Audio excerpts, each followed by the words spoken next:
Hi everyone, welcome to our test kitchen. We are making a new gluten-free bread. So here we go, here's some recipes. I got this off of YouTube. So this is what I have so far.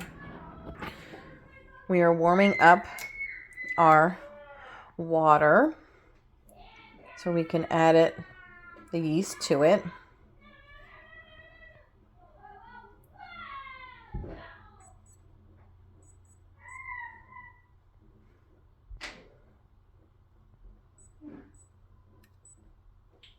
We want Fahrenheit.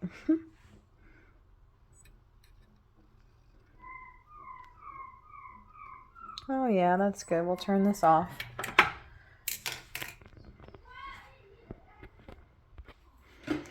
Here's the rest of my ingredients I have prepared. This is the sorghum flour, olive oil, yeast, salt, psyllium husk, and some more water that was supposed to be for something else later, and the honey. Alright, so I have my water to temperature, adding the yeast. 1 tablespoon of my honey syrup going in.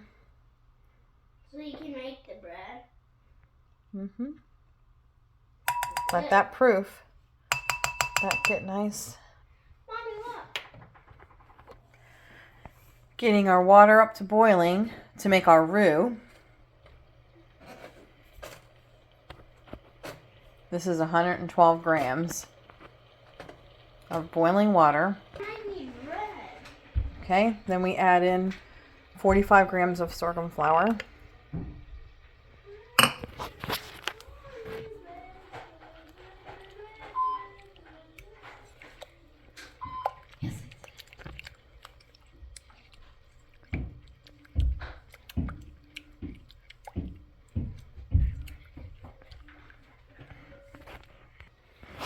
Okay, so here's my roux.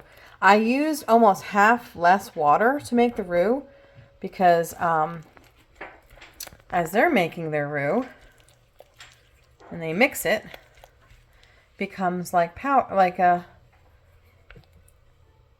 thicker. The other one was too watery. Okay, here goes the psyllium. The rest of the sorghum flour.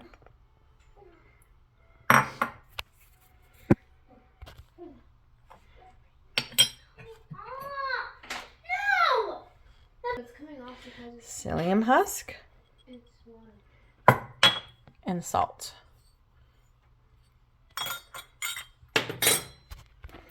Okay, I don't have a blender, so they said I can also use a power mixer.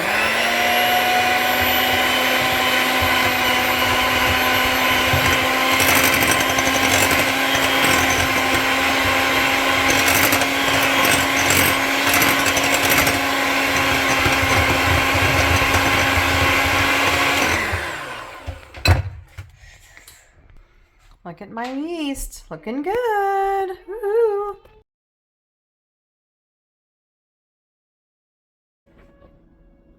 Okay, so we're gonna add the yeast a little bit at a time. And then we're gonna blend on low.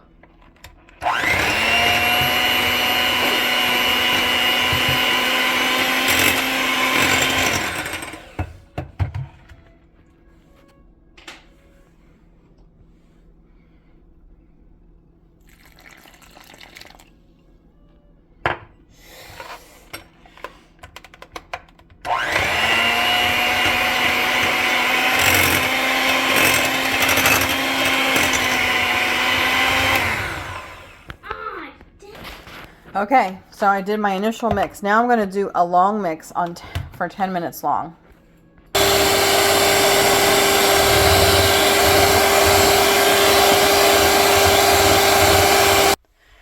Okay, so I just blended it for 10 minutes. Now I'm going to add the olive oil, and we're going to do the very last blend for 5 more minutes on high. This apparently does something special to the dough that when you bake it, it's very airy and fluffy. So There we go. Okay, so now I have it after the second long blend, which was about 5 minutes for the second one. I put it in my loaf pan. And this is the water that they say to put over it. Now, they say that you can bake it right away, but I'm not, because mine wasn't the quick rising yeast. It was the dried yeast that takes a little time to rise. So I am going to let it wait for an hour in my oven. That's not, on or anything. It's just warm in there.